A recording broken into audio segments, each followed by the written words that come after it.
get into it. Jake's predictions, right? And I, you know what, we got to post out here, Becca, what my predictions were from last year. I don't know. Did we put oh yeah, no, here they are. We did it. Okay.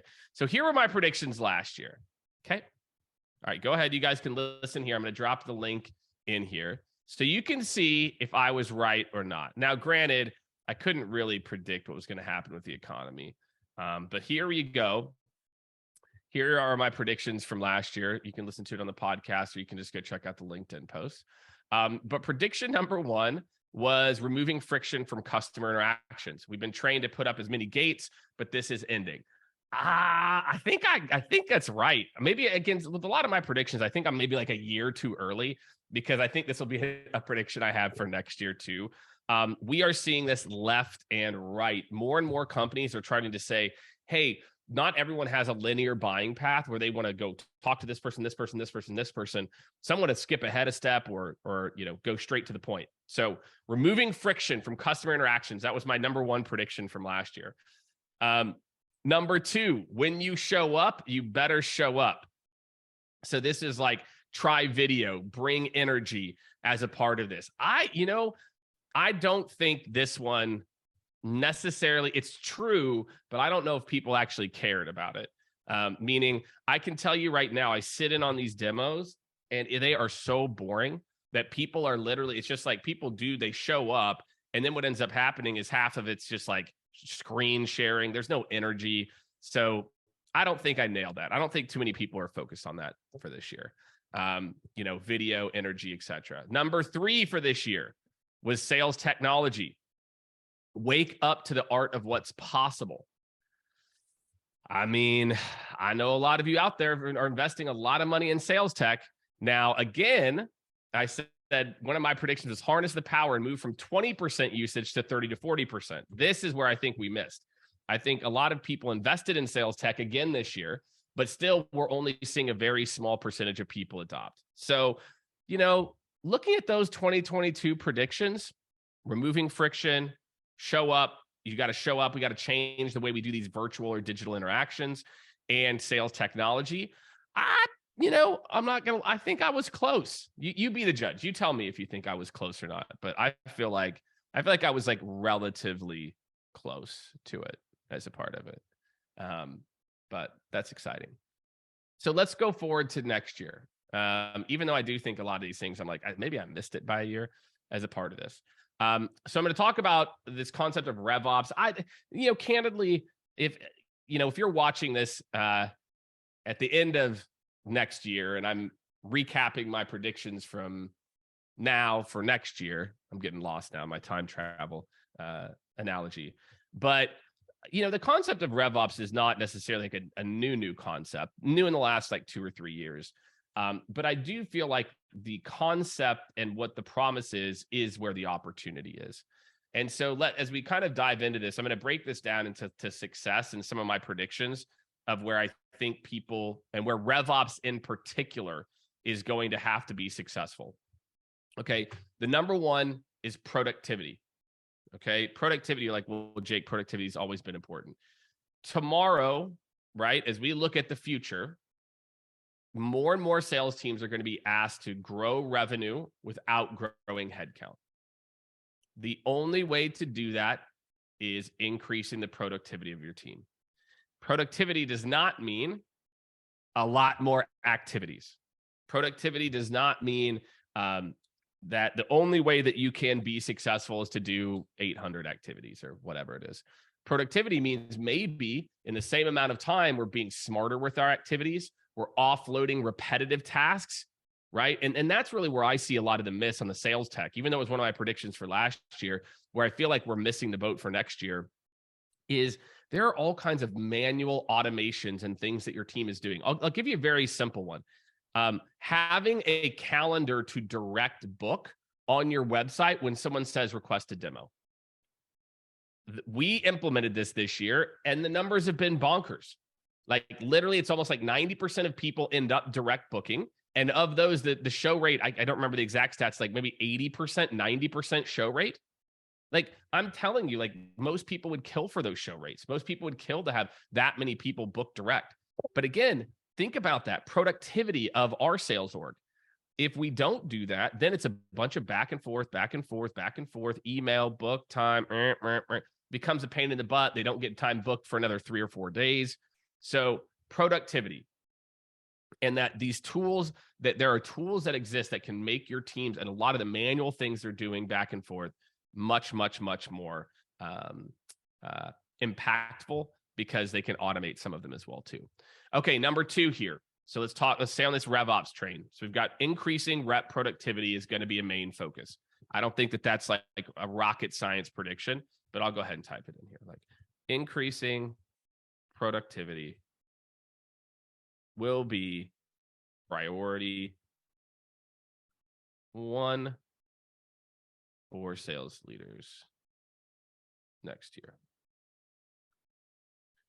2023. Okay. Gotta make sure I spell priority right. Okay. This is my first. Okay. And again, more with less. And again, I just want to be very clear here. So any leader hearing this doesn't also just be like, well, Jake said more. I don't mean more as in volume more. Instead, I'm talking about more automating repetitive tasks, not interactions, which is where a lot of people have it twisted. But instead automating these behind the scenes interactions, the things that we don't need to necessarily do 24/7. Okay, next, but certainly not least, shout out to my RevOps people here on this one. It's actionable insights with data. So number 2 prediction is that the teams that do a poor job of this, so number 2 is actionable insights. We don't need more data. You have all the data. I'm just telling you right now, you have it all. You have all the data. You don't even need any more, right? You don't need any more data. You have all of it. Okay. Now, granted, it might not be structured the way that you want it to be structured. That's great. Understandable that you need that to be able to provide actionable insights. But as we look forward to the new year, I want a lot of you to think about, am I just focused on tracking? And I challenge my sales org and our customer, success, and account management team too. Why do we want to track it? What are you going to do about it? So we track this data point, we track it. What are we going to do about it? Like, if this happens, then what are we going to do? So I think for a lot of organizations, it would be better to track less, provide more insights into what you do track, than to continue to track more and more things. Okay. The ability is, look, a good RevOps org. Okay. And I can tell you that because we run RevOps for a lot of companies. And if your company is struggling with this, obviously you can DM me. This is a lot of the work that we do now, is really this kind of holistic, journey and productivity mapping. Is I want you to think about the amount of data that's pumped out in these organizations. One, there's still manual data, which goes back to productivity, that we're making people enter that they shouldn't be entering, because candidly, you can already suck that data in normally. Okay. And then number 2, it's that we're putting so much data and information in front of people, we're not actually giving them insights into what to do with it. And so the organizations that we see that are going to win next year are the organizations that are able to provide insights. Not going to a sales leader, going to a rep, hey, here you go, here's your data. Okay, well, what do I do with this? Instead, it's, hey, here's your data. Here are 3 things that your peers are doing about it. Here's what you can do with it. And so if your RevOps org cannot provide actionable insights, you're in trouble, because you're going to be one of those organizations still measuring, average sales cycle or something. A lot of you might be like, well, Jake, what's wrong with measuring average sales cycle? Well, I'll tell you, I think average sales cycle is one of the more worthless sales metrics, because it's one of these. When you pinch in on average sales cycle and you look at it by stage of opportunity, then you look at it by region, by team, by individual, it's literally all over. And instead, what we need to do is provide actionable insights to managers, to reps. Say, hey, you know what, Johnny, you actually really struggle with the demo phase. So, wow, what's going on here? Susie, you struggle with the pilot. What's going on there? So there's all these different insights of where your team struggles that data exists for. The problem is we're just not doing a very good job of surfacing those. So all these insights exist. Average age in stage by rep. is one of my most geeky favorite reports. So if you don't have that report, average age in stage by rep, go generate that report now. Maybe we should do a tutorial on like how to generate it. But it's a killer one. It's so good. Okay. Number 3, again, how RevOps will be successful in 2023. Some of my predictions. Oh, here we go. Oh yeah, I'm excited about this one. This one is called churn. That finally, I kid you not, it's so hilarious to me. We're so obsessed with net new, more, that for the longest time, at least the last, like, I'm going to say 7, 8 years, we are sleeping on churn reduction and net new and net growth from current customers. And I think the RevOps organization that are truly going to be partners to people in the future are the people that are looking at the holistic. There's no marketing ops, sales ops, CS ops. There's just one ops, right? And that's RevOps. And so I think for a lot of people, like, all of these things impact each other. Like, I guarantee if I said, okay, let me go look at churn. One of the biggest leading indicators of company churn in the first year is, let's take a look. Wow, it looks like it's usage in the first 3 months. Well, what actually impacted usage in the 3 months? Well, it looks like there's a correlation between sales discounting at the end of the month coupled with lack of adoption in the first 3 months. So if we want to fix churn, we actually have to solve our sales discounting problem, right? Okay, middle stage funnel dropout for sales. Man, why are so many of these? Well, it turns out people that come in and we booked an outbound appointment and all they've done is attend a webinar tend to drop off in the middle of the funnel. Maybe webinars shouldn't be marketing qualified leads anymore. Wow. That is how we have to be able to look at all this. Because right now, every organization is running operations in a siloed fashion. There are all these different things that are either stopping, and I'll call churn out of your sales process too. They're churning out of your sales process. They're churning out as customers. And the reality is it could be something that's downstream. It may not be like you've got a customer success problem. So you've got a sales problem. Maybe you don't have a sales problem. Maybe it's a marketing, or a leads problem. And so I feel like in tomorrow's world, we have to make sure that we do a better and better job of not just looking at how do we fix one part of the solution, but how do we look at all the solution. So again, my 3, and these are pretty much RevOps focused trends for next year. Okay. 1 is increase in productivity has to be the focus, doing less with more. If the only way that you know how to increase sales is to add headcount, you're going to be in trouble. It's going to be hard. But instead, the good part is I have good news. The technology you've already invested in can probably get you 10 to 20% more sales if you just started automating some of the behind the scenes things and did a better job of doing number 2, providing insights into what's working and what's not working to get to your number. All right. And then third, but certainly not least, 3, not 2. Third is churn, that we have to focus on that. Okay. I want to talk about the flip side. So those are my predictions for how RevOps can be successful in next year. And this is really, RevOps at it's really leadership. It's revenue leadership. It's revenue strategy. It's revenue operations. It's revenue enablement. It's all of these things. So as we think about that, that's my big one, for all of you to think about. All righty. So going into fail points, what am I worried about? Well, so when I think about next year and I think about where I see RevOps, sales ops, all these groups falling down. Okay. And feel free, you know what? This is my bad. I don't know. I got really excited. We started this. It literally just happened. I officially was given the blue, it's not a check mark, like the blue LinkedIn authority badge next to my name, which I don't know what that's worth. Maybe I can sell it on the black market for something, but I think I think it does show that, the things that we've been doing over the years, people are taking notice, which is great. All right. So if you do have questions, that's what I meant to say. If you do have questions, feel free to drop them in the chat, in the comments.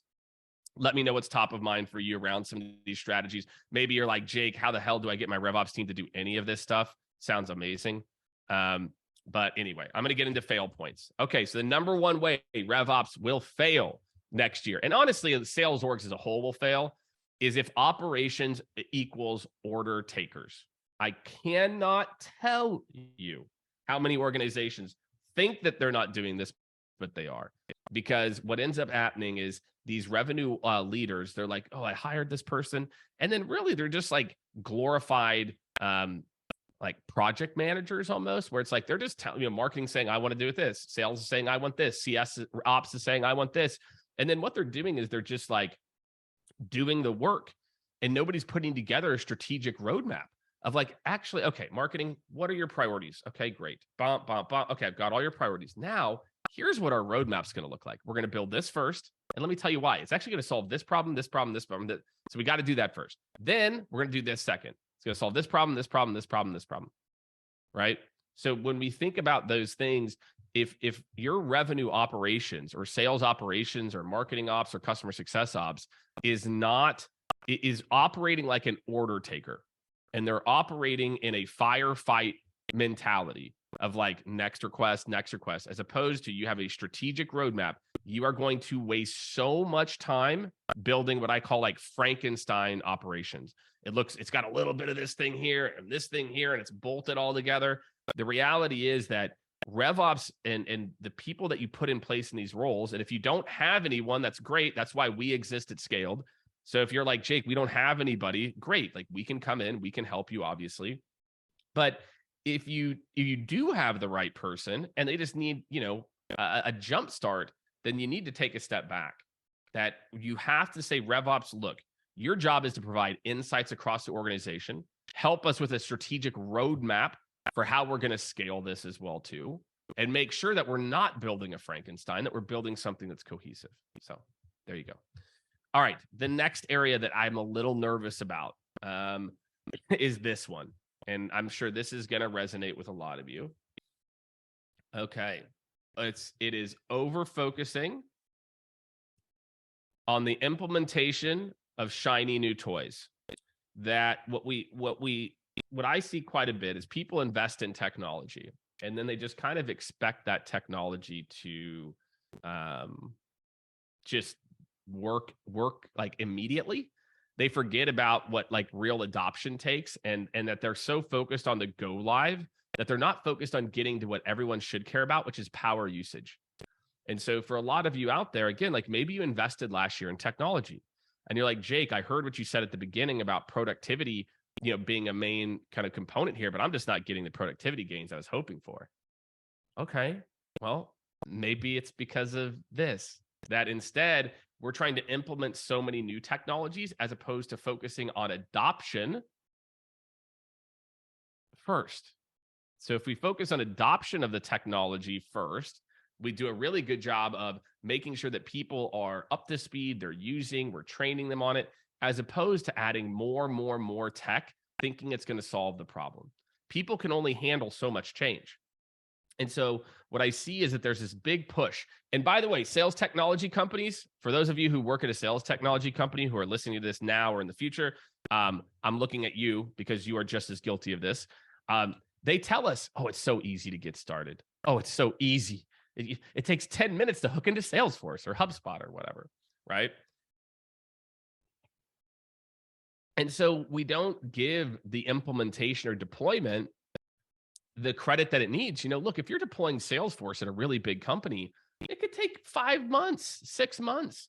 And if you're deploying Gong or you're deploying Outreach or you're deploying Seismic, you're deploying another tool, it takes a little bit of time to actually change behaviors and get adoption. And so I think for a lot of people, a big issue that RevOps teams have is they're too focused on the implementation or the shiny new toy. They're not focused on measuring adoption metrics, right? One of the things that we have an outbound performance management part of our business, which is basically like performance marketing for outbound teams, and taking that approach. And a big thing that we look at is adoption. Is the team using it? Okay, well, hey, you know what? Maybe, we could send out 20,000 more emails, or the team could get 20% better at using the tool. So actually the messaging is even more customized and they're setting even more meetings. And so again, a lot of times what happens is, one, we don't get proper adoption. Two, these tools evolve and change and the ops team doesn't change with them. And then the ops team doesn't even know about this cool new feature, this thing that happened. So both of those are big fail points, right? RevOps or sales ops being order takers, or an overfocus on adding new toys, new technology, and implementing it versus driving to adoption. I can tell you the book I'm working on right now, which is The Everyday Guide to Exceptional Sales. I talk a lot about that the goal of the sales organization, of a revenue organization, is actually to create power users, not sign contracts. Now, obviously, you need signed contracts to get power users. But if everyone in the organization is focused on adoption of whatever you sell, and everyone's like, yeah, contract matters, but adoption matters more, that's whenever you see things like churn go down, which I said is a big trend for this. You see these tools actually get adopted versus just implemented. And I think, again, we've seen a big focus on the investment in these tools. And now 2023 is about seeing the results from them. So to recap, for those of you who are joining us late, thank you for tuning in. I appreciate you. I'm very excited about this blue check mark. I can see it right here. I know I shouldn't say it so much, but hey, it's good. I like it. Make sure, if you didn't see it, make sure if you haven't, sign up for our Modern Leader newsletter. We are also going to be starting in the new year, producing a new live show on YouTube, all around the Modern Leader. Don't worry, LinkedIn. We'll still be talking, pushing a lot to LinkedIn. Trust me. But I will get back into it. So my 3 predictions around RevOps for next year in particular, priority one is productivity. So think productivity, productivity, productivity. You already have the tools. You already have them. I could just take your current tech stack and probably find 20%. I don't care what the tool is. Oh, do you know you're not doing this? They're like, what? Yeah, you can automate that now. LinkedIn actually automatically will update that data point for you, all behind the scenes. So productivity has got to be number 1. Okay. How do we do more with less? And that goes into number 2, actionable insights. Okay. I don't need to know more data. I don't need more data. I need insights into what to do with it. Most companies are tracking too many KPIs instead of providing insights into 2 or 3 that really matter. So think about actionable insights and what I can do there. Number 3 is churn. Think about everything that an organization does will have an impact on churn in the future. Okay. Everything from the first conversation through churn. So what I want a lot of you to think about is, what is your strategy? How are your groups working together? I gave that analogy before of like, look, a lot of churn, if you guys go and analyze first year churn, it could be due to usage in the first 3 months. And then you're like, well, let's do some more training. It's like, well, actually, then I analyzed the types of customers who didn't use, and all of them received an end of the month discount. Well, okay, then if I want to impact churn, I actually this is a sales problem. And so again, we can't keep living in these silos. We've got this operations team's doing this operations team's doing that, and this one's doing the other thing, because they're all interdependent. And so those are my 3 predictions, right? Increased productivity, actionable insights, and churn being a focus. So the things I'm worried about, recapping those for you. 1, order takers. If your operations organization is an order taker organization, they don't have a strategic roadmap that spans groups, spans business needs, and is all focused in one direction, you're not going to see the maximum input. And number 2, if you're focused on always implementing the next new thing, and not focusing on getting to adoption of what you already have, you're also going to be in trouble. So that's what I got for y'all today. Normally, and you know what? I will probably go live impromptu next week just for fun, because that's what I do for fun, is just hang out on LinkedIn and talk about sales and leadership. But if you are a sales leader right now, or a CEO or a revenue leader, I cannot stress enough to take these things to heart. These are going to be some of the most important trends for next year. Like I said, as more and more organizations are trying to do more with less. You can always DM me. Happy to set up some time, talk you through what we're seeing in other orgs. If you don't get the gist by now, I'm all about adding as much value as humanly possible. And, always happy to talk strategy around this. I love this topic. I think sales is, like I said, going through big changes coming up, and continue to tune into these Modern Leader series, the show, sign up for the newsletter, attend the events when we're in your city to make sure that you're staying on top of the latest and greatest as well too. All right, everybody, have a great rest of your week. Finish strong. And if I don't talk to you, have a great and happy holidays. Take care, everybody.